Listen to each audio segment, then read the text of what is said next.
अस्सलाम वालेकुम दोस्तों, मेरा नाम है अली और वैसे की तरफ जुदा दाऊद और आप देख रहे हैं जिस वक्त क्रिकेट लवर अली शो को। कैसे देख रहे हैं बनता है दोस्तों, आप लोग से बात करने जा रहे हैं। बात करेंगे जी आज आपके साथ टॉप 3 न्यूज का सेगमेंट आज आप लोग से शेयर करेंगे। नंबर 1 पे आप लोग से बात करने जा रहे हैं, जो हमारे पास अपडेट आ रही है वो आ रही है जी मोहम्मद आमिर को लेकर। तो मोहम्मद आमिर ने 100 टूर्नामेंट में बड़ी कमाल किस्म की बॉलिंग की, यानी कि कल उनका बॉल जो स्विंग हो रहा था, कमाल किस्म का बॉल उनका पड़ के जो है निकल रहा था। मोइन अली को जिस तरह से उन्होंने आउट किया, 2 विकेट्स लिए, बड़े लोगों ने उनकी जो है कल आप कहने के इंग्लैंड में तारीफें की हैं। इस पर बात करेंगे और आपको पता है कि आगे आ रही है चैंपियन ट्रॉफी और हो सकती है मोहम्मद आमिर ने साफ बोला हुआ कि मैंने रिटायरमेंट वापस ली हुई है, ओडीआई में रखना रख लो। तो क्या सीन है वो आपको बताएंगे। बात करेंगे बाबर आजम को लेकर जिनकी रैंकिंग हुई है डाउन, कहां पर डाउन हुई है वो आपको बताएंगे। बात करेंगे पीसीबी की सर्जरी को लेकर, कहां चली गई ये सर्जरी, कब होगी ये सर्जरी, क्यों छुप गई है ये सर्जरी, इस पर बात करेंगे। और बात करेंगे जोफ्रा आर्चर को लेकर जो कि टेस्ट में वापसी करना चाह रहे हैं, लेकिन आपको पता है कि इस वर्ल्ड कप के अंदर भी उनके जो फिटनेस के मसाइल हैं वो थोड़े देखने को मिले हैं, इस पर भी बात करेंगे। तो अगर आप हमारे चैनल पर नए पहली बार आए, चैनल को सब्सक्राइब करें और साल के बाद ना भूलिएगा। तो बात का आगाज करते हैं नंबर 1 खबर के साथ जो हमारे पास आ रही है। तो सिर्फ जो नंबर 1 खबर आ रही है हमारे पास, वो खबर इस वक्त यही आ रही है कि मोहम्मद आमिर ने कल बड़ी जबरदस्त किस्म की 100 टूर्नामेंट में जो बॉलिंग की है, 2 विकेट्स जो है वो आमिर ने लिए। लेकिन इंपॉर्टेंट बात यह है कि आमिर का बॉल बहुत ही जबरदस्त तरीके से आप कह लें कि कल स्विंग हो रहा था। इवन आपको पता है कि आमिर की इतनी कोई पेस खास है नहीं है, अब आजकल के दौर में उनकी पेस बड़ी कम रह गई है। जो करंट आपके खिलाड़ी बॉलिंग्स कर रहे हैं, मतलब दूसरी टीमों, पाकिस्तान में तो शाहीन साहब की पेस गिर चुकी है, नसीम की भी बस नॉर्मल ही है, हारिस तेज करते हैं उनका भी गुजारा ही है। लेकिन मेन ये है कि स्किलफुल इतने हैं कि उससे विकेट ले लेते हैं भाई। देखिए, मोहम्मद आमिर ने कल बेहतरीन गेंदबाजी तो की है, लेकिन अब काफी सारे बयानात भी आए हैं। आज शोएब अख्तर का भी बयान आया है जिस पर उन्होंने मोहम्मद आमिर को लेकर चैंपियंस ट्रॉफी के वाले से बात किया है। कल स्टूट ब्रॉड ने मोहम्मद आमिर की बहुत तारीफ की थी।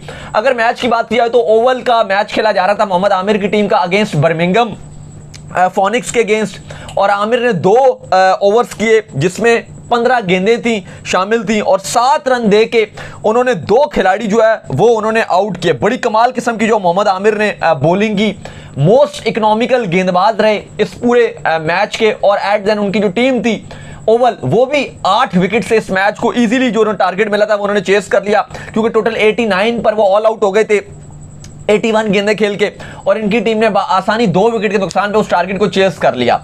बहुत कमाल गेंदबाजी मोहम्मद आमिर ने की थी। स्टूट ब्रॉड आमिर की तारीफ करते हुए नजर आए, शोएब अख्तर ने मोहम्मद आमिर की तारीफ की। लेकिन अली, शोएब अख्तर ने एक और बड़ी बात की, उन्होंने कहा कि जिस तरह से मोहम्मद आमिर अपने रिदम में नजर आ रहे हैं, मोहम्मद आमिर की 100 में भी फॉर्म लगी हुई थी, वर्ल्ड कप में भी ठीक ठाक अच्छी बॉलिंग कर रहे थे।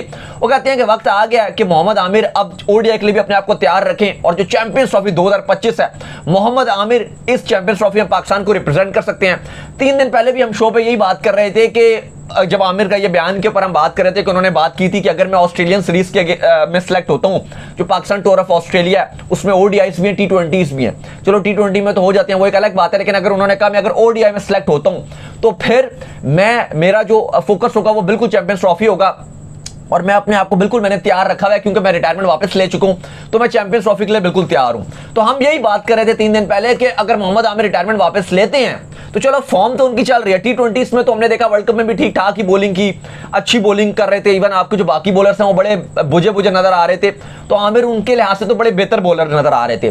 लेकिन हम वही बात कर रहे थे कि ओडीआई के लिहाज से उनकी फिटनेस क्या होगी। तो आज शोएब अख्तर ने भी जो बात किया, उन्होंने कहा कि अगर आमिर जिस तरह रिदम में बॉल कर रहे हैं तो चैंपियंस ट्रॉफी में बहुत वाइटल रोल अदा कर सकते हैं। और जाहिर है मोहम्मद आमिर की हाइप भी बनती है तो चैंपियंस ट्रॉफी का नाम आता है, क्योंकि 2017 के ग्रैंड फिनाले में मोहम्मद आमिर ने बॉलिंग की थी, स्पेशली अगेंस्ट इंडिया, और वो बड़ी हाइप वाला स्पेल था जिसको हर लोग याद करते हैं। उसकी वीडियो पे छोटे छोटे गाने लगाए होते हैं टिकटॉक में जो भी चल रही होती हैं। लेकिन अली, अगर आप बात करें तो मोहम्मद आमिर को अपनी अगर फिटनेस पे वो काम कर लेते हैं ओडीआई के लिहाज से, तो यकीनन तौर पे मोहम्मद आमिर का जो रोल रहेगा चैंपियंस ट्रॉफी में वो बेहतरीन रहेगा। स्पेशली शाहीन शाह अफरीदी, नसीम शाह, मोहम्मद आमिर, अगर ये आपके 3 फास्ट बॉलर होते हैं चैंपियंस ट्रॉफी में, तो पाकिस्तान की गेंदबाजी एक स्ट्रॉन्ग, और उम्मीद करते हैं कि अच्छी गेंदबाजी दिखाई देगी, एक यूनिट दिखाई देगी। इस वर्ल्ड कप में भी अगर आप देखोगे तो बॉलिंग इतनी को खास आपकी बुरी नहीं थी, ठीक ही बॉलिंग थी। जो इस वर्ल्ड कप में मेन लेट डाउन किया आपको, वो एक आपकी बैटिंग ने किया, और आपकी जो लीडरशिप थी वो बहुत ही ऑर्डिनरी सी नजर आ रही थी। डिसीजन मेकिंग में आपके बिल्कुल कोई अच्छे फैसले नजर नहीं आ रहे थे। फिर अगर आप बैटिंग की बात करो, सारे ओपनर खेल रहे थे, लाइन से ओपनर खेले जा रहे थे, वो समझ नहीं आ रही थी। सिलेक्शन में बहुत सारे सवालात थे, वो चीजें समझ नहीं आ रही थी। मिडिल ऑर्डर में कुछ था नहीं, टेल आपकी इतनी लंबी हो जाती थी, बॉलर ही बॉलर, बैटिंग शुरू होते ही ऐसा लगता था खत्म हो गई है। ये मसले मसाइल थे। अदरवाइज अगर आप बॉलिंग की बात करोगे तो यूएसए के अगेंस्ट यकीनन तौर पे आप वो उस तरह से आपको 150 का टारगेट हमारे बॉलर्स नहीं बचा सके, लेकिन उसके बाद अगर आप अपनी बॉलिंग की बात करते हो तो अच्छी बॉलिंग नजर आई थी। इवन इंडिया के अगेंस्ट भी जो मैच हारी थी उसमें भी हमने जिस तरह से बॉलिंग की थी, मुझे आज भी अभी भी याद है कि किस तरह से माहौल बना हुआ था पूरा मीडिया बॉक्स में। उस टाइम काफी इंडियन जर्नलिस्ट भी भरे हुए थे, सारे के सारे इंडियन जर्नलिस्ट उस टाइम इंडिया पे तपे हुए थे और 80% इंडियन जर्नलिस्ट अपनी टीम को बुरा भला बोल रहे थे, यहां तक बोल रहे थे अपने बैटर्स को बुरा भला बोलना शुरू हो गए थे, लगातार क्रिटिसाइज उसी टाइम, यानी कि लगातार एक दूसरे को बोल रहे थे, हमें बोल रहे थे।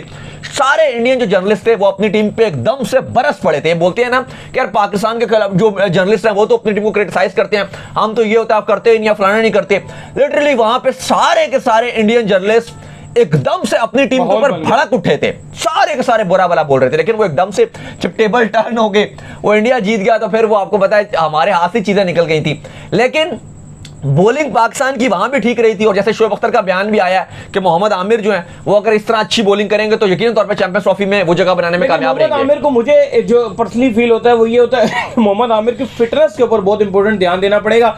बेशक आप जितने मर्जी स्किलफुल बॉलर हैं, लेकिन अगर आपके साथ 4 ओवर के बाद आपसे बॉलिंग नहीं होती है तो फिर आपके स्किलफुल होने का कोई मकसद नहीं है। लाइक आपको याद है कि यूएसए वाला जो मैच था उसमें आमिर जरूर हमें वापस जरूर लेकर आए थे, सारा कुछ हुआ, लेकिन यूएसए से हम एक ही दिन में 2 बार हार गए थे। एक बार हारिस रऊफ ने मरवा दिया था, अगली बार आमिर ने मरवा दिया। वहां पर जिस तरह आमिर ने वाइड्स किए, साफ पता चल रहा था कि आमिर बिल्कुल हके बके और थके हुए हैं, और आमिर से बहुत ही कोई मुश्किल से बॉल जो है पहुंच रहा है। तो इंग्लैंड की जो विकेट है उसमें ये आमिर को बहुत ज्यादा बेनिफिट होता है एज कंपेयर पाकिस्तान के, कि इंग्लैंड की विकेट उनको हेल्प बहुत करती है। हमेशा से हमने देखा है कि इंग्लैंड की जो विकेट है वो थोड़ी तेज रहती है, बाउंस अच्छा आता है, ये थोड़ा फर्क आता है। यूएसए की बात करो ना, उसमें ऐसा लग रहा था कि जब आमिर ने अपना 19वां ओवर किया था और अपना जो है वो आखिरी ओवर किया था, उस टाइम उनको ये लग रहा था कि ये मेरा आखिरी ओवर होगा। सब जोर डाल गए और सब उन्होंने जो जोर था अपना वो डाल दिया था, सारा जोर जिस तरह से उन्होंने बॉलिंग की थी। इवन आखिरी बॉल पे वो इफ्तिखार ने बड़ी स्लो फील्डिंग की, 3 रन भी बन गए, वरना पूरा ओवर उन्होंने डॉट निकाल दिया था।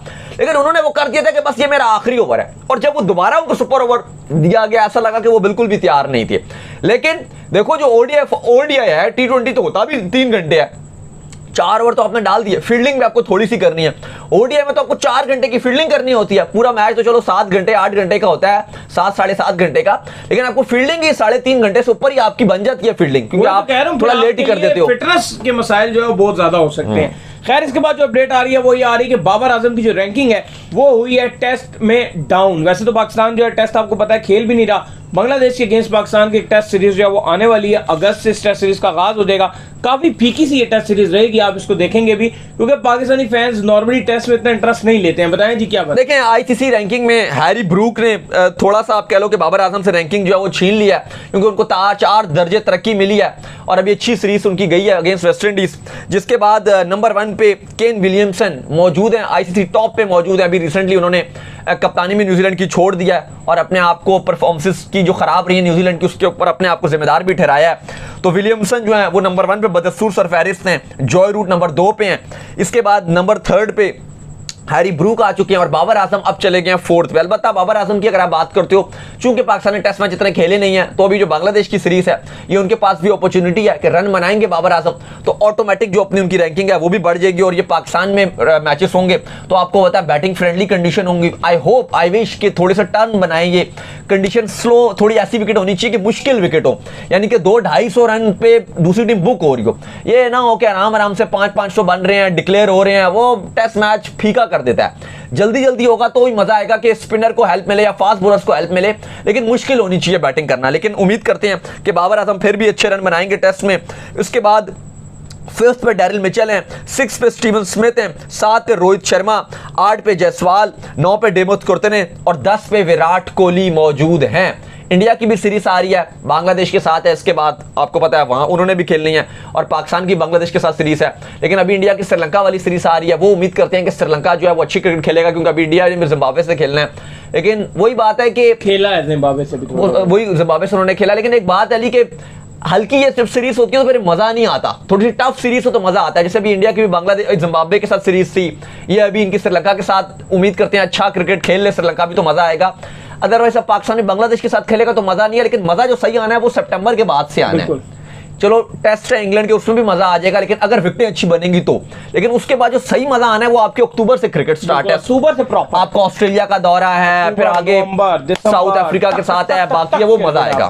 खैर इसके बाद जो अपडेट आ रही है दाऊद साहब हमारे पास वो ये आ रही है कि जो सर्जरी है जो आप कह लेंगे आपको चेयरमैन मोहसिन नकवी साहब ने शुरू की थी, लगता है वो कहीं गुम सी गई है। अब्दुल रज़ाक और वहाब रियाज आपको पता है कि उसके गेड़े में जो है वो आए थे, उसके बाद से चीजें एकदम से जो है नॉर्मलाइज हो गई हैं और ऐसा लग रहा है कि इस पूरे वर्ल्ड कप में जो पाकिस्तान की बुरी परफॉर्मेंस रही है उसका सारा मलबा इन दोनों पे ही डला है। बाकी सब कहाँ गए? नहीं, ये बड़ा अनफॉर्चुनेट है हमारी क्रिकेट में कि हम बस किसी एक को हमें बलि का बकरा बनाना होता है और उसको दिखाना होता है कि भाई ये बकरा है और इसकी शक्ल देख लो और ये कसूरवार है, और उसके बाद बाकी सब अच्छा था। मतलब बड़े हैरानकुन बात है कि वो आप ऐसे लगता है कि मुर्गियों के दड़बे में से किसी भी एक मुर्गी को निकाल लेते हो और वो दिखा देते हो कि भाई ये काम हो गया, बस इसकी गलती थी, काम खत्म, बाकी सब कुछ अच्छा है। तो ऐसा ही मालूम हो रहा है, क्योंकि इस टाइम तो कोई इसके वाले से अब खबर नहीं आ रही, बिल्कुल खामोशी इख्तियार कर ली गई है, कोई भी ऐसी अपडेट नहीं आ रही, बिल्कुल सन्नाटा। चलो पाकिस्तान क्रिकेट नहीं खेल रहा लेकिन कोई एक्शन तो होना चाहिए ना, कोई और बात हो रही है। और ऐसा ही लग रहा है कि जो लग रहा था एक चीज जो नजर आ रही थी कि बाबर आजम को स्टिल एक और आईसीसी इवेंट मिलने जा रहा है, और ऐसा लग रहा है कि इसलिए पीसीबी में भी खामोशी है, मोहसिन नकवी भी बिल्कुल खामोश है, और लग रहा है कि वो जो उन्होंने वो चाहते थे पहले भी कि बाबर आजम 2024 में जिस तरह से एकदम से बाबर आजम को उन्होंने कप्तान बना दिया था, और अब वो चाहते हैं कि मजीद बाबर आजम को जो है वो चांस दिया जाए, इसीलिए ऐसा लग रहा है कि खामोशी है। इसी वजह से वहाब रियाज और अब्दुल रज़ाक को भी बलि चढ़ा दी कि भाई बाबर आजम को ताकि कोई छेड़े ना, वो कप्तानी करते रहे। और अब ऐसा नजर आ रहा है कि चैंपियंस ट्रॉफी 2025 में भी आपको बाबर आजम ही कप्तानी करते हुए नजर आएंगे। मसला नहीं है, मसला बाबर आजम कप्तानी कर ले, कोई भी कप्तानी कर ले, लेकिन बाबर आजम को जो मसला है ना वो ये है कि वो अपनी गलती से सीखते नहीं है, सीख नहीं रहे वो अपनी गलती से, और ये सबसे बड़ा मसला आ रहा है। एक और पैटर्न के साथ गलतियां नजर आ रही हैं। आई डोंट नो कि ये चेयरमैन को क्यों नजर नहीं आ रहा, या जो आपके डिसीजन मेकर्स हैं वो इस पर क्यों नहीं सोचते, या उनकी क्या सोच है, ये भी समझ आनी चाहिए ना। हमें ये नहीं पता चल पाती कि उनकी क्या सोच है इसके पीछे, क्योंकि लगातार हम एक ही चीज से हमें नुकसान हो रहा है। और आप देख लो कि इससे बिल्कुल खामोशी, अब वहाब रियाज हो या व्हाटएवर अब्दुल रज़ाक हो, उनको हटा देने से या ना हटाने से भी कोई फर्क नहीं पड़ना था। ऑलरेडी आपने 6 सिलेक्शन कमेटी के बंदे डाले हुए, अभी भी सिलेक्शन कमेटी का अजीब से ही रखा हुआ है कि जो कप्तान होगा साथ वो भी सिलेक्शन कमेटी का मेंबर है। भाई अगर कप्तान सिलेक्शन कमेटी का मेंबर है, कप्तान अगर 11 चूज करेगा, वो चाहे शान मसूद हो टेस्ट के कप्तान, चाहे व्हाइट बॉल के कप्तान बाबर आजम हो, अगर कप्तान सिलेक्शन कमेटी में एक अपना वोट डाल रहा है, कप्तान अगर 11 चूज कर रहा है, तो भाई जिम्मेदारी फिर कप्तान पे 80% आनी चाहिए। बिल्कुल ऐसा ही है, चाहे जीत क्यों चाहे हार क्यों। बाकी भी तो कप्तान है, श्रीलंका के कप्तान हसरंगा, वो अभी उसको T20 वर्ल्ड कप से पहले कप्तानी दी गई थी 2 महीने पहले, और उसके बाद उसने जिम्मेदारी ली कि भाई इसका जिम्मेदार मैं हूं। फिर उसके बाद आपके केन विलियमसन, उसने जिम्मेदारी लिया, बल्कि लास्ट जो WTC था वो उसने जितवाया है न्यूजीलैंड को, वो उसने जितवाया, इंडिया को उन्होंने हराया है, लेकिन उसके बावजूद क्योंकि सुपर 8 में नहीं जा सके तो उसने जिम्मेदारी ली है कि भाई सुपर 8 में नहीं गए, मैं टीम का लीडर हूं, मैं टीम का कप्तान था, मेरी जिम्मेदारी है, और उसने रिजाइन के स्टेप डाउन किया। यही आपको बाकी जगह आपको नजर आता है ना कि सुपर 8 में आपने कहा ये बहुत बड़ी बात है, ये छोटी बात नहीं होती है, लेकिन शायद हमारे यहाँ इतनी बड़ी बड़ी बातें हो गई हैं, मुल्क के हालात ऐसे हो गए हैं कि अब हमारे लिए हर बात बड़ी से बड़ी बात भी हो जाएगी, मामूली होती है, तो हम उसे कहते हैं छोटी सी बात है, क्या हो गया। यही बात है कि बड़ी से बड़ी बात भी हो जाए तो हम कहते हैं कुछ नहीं हुआ, कुछ नहीं हुआ। यही वजह है कि पाकिस्तान सुपर 8 में भी नहीं गया, लेकिन उसके बावजूद भी चाहे पीसीबी हो या आपके कप्तान बाबर आजम हो या किसी को फर्क ही नहीं पड़ता, वो कहते हैं ठीक है क्या हो गया, कुछ भी नहीं होता। यही बात है ना अली साहब, इनको फर्क ही नहीं पड़ता। चलो खैर इसके बाद जो अपडेट आ रही है वो आ रही है जोफ्रा आर्चर को लेकर, और अपडेट ये आ रही है कि जोफ्रा आर्चर जो ये चाहते हैं कि टेस्ट क्रिकेट में जो वापसी करें। आपको पता है कि इंग्लैंड में जो है टेस्ट क्रिकेट को बहुत माना जाता है, लेकिन राइट नाउ अगर आप बात कर लें तो जोफ्रा आर्चर की जो फिटनेस है वो इतनी अच्छी नहीं है। आपको T20 वर्ल्ड कप में भी उस पेस से वो बॉलिंग करते हुए नहीं दिखे जिस तरह वो आपको पता है कि टेरर हुआ करते थे, जिस तरह से वो बाउंसर्स मारा करते थे, वो खतरनाक एक बॉलर होते थे, लेकिन बड़ी बड़ी मार पड़ी है जी उनको इधर भी, आप कह लेंगे T20 में भी, बीच में बड़े मैचों में बाहर भी बैठे रहे हैं। और दूसरा अली साहब जोफ्रा की अब अपडेट आ रही है कि 100 में भी वो अपना कम बैक कर रहे हैं, वहां भी होपफुल हैं। और वो रॉब की जो उनके डायरेक्टर हैं उन्होंने भी अपडेट दिया, वो कहते हैं जी रियलिस्टिक 2025 में ये अगले साल ये वापसी कर लेंगे टेस्ट मैच में। 2021 फरवरी से ये बाहर हुए, आखिरी टेस्ट मैच इन्होंने खेला हुआ है 2021 फैब में, उसके बाद से ये टेस्ट में भी वापसी नहीं कर सके। एक बार वाइट बॉल में इंट्रोड्यूस करवाते रहे अपने आप को, फिर लंबा बाहर हो जाते हैं, कोई लीग शी का मैच क्लब का खेलते थे फिर बाहर हो जाते थे, लेकिन अब होपफुल है कि जो उनकी नजरें हैं वो 2025-26 की जो एशेस हैं उसके ऊपर हैं, और उससे पहले जो इंडिया के साथ इंग्लैंड की सीरीज है उसमें वापसी करेंगे, और होपफुल है कि वो अपना इस बार जब कम बैक करेंगे तो लॉन्ग टर्म करेंगे। तो बहरहाल जोफ्रा होपफुल है टेस्ट की वापसी के लिए। तो उम्मीद करते हैं आज हमारा शो आपको पसंद आया। वीडियो को लाइक कीजिए, हमारे चैनल को सब्सक्राइब कीजिए, साथ लेके बेल आइकन पर जाइए और एक और काम कर लीजिए, वही कर लीजिए इंस्टाग्राम पर जाइए, इनको फॉलो। इंस्टाग्राम पे मुझे फॉलो कर लीजिए, वहां पे मैं मौजूद हूं। दाऊद क्रिकेट के नेम से अगर आपको सवाल हो तो भेजिएगा और इनको भी फॉलो कीजिए। मैं मौजूद क्रिकेट लवर अली ऑफिशियल के नाम से लिंक डिस्क्रिप्शन में मौजूद है, जाइए फॉलो कीजिए। Next video. अल्लाह हाफिज़, बाय बाय, ख्याल रखिएगा।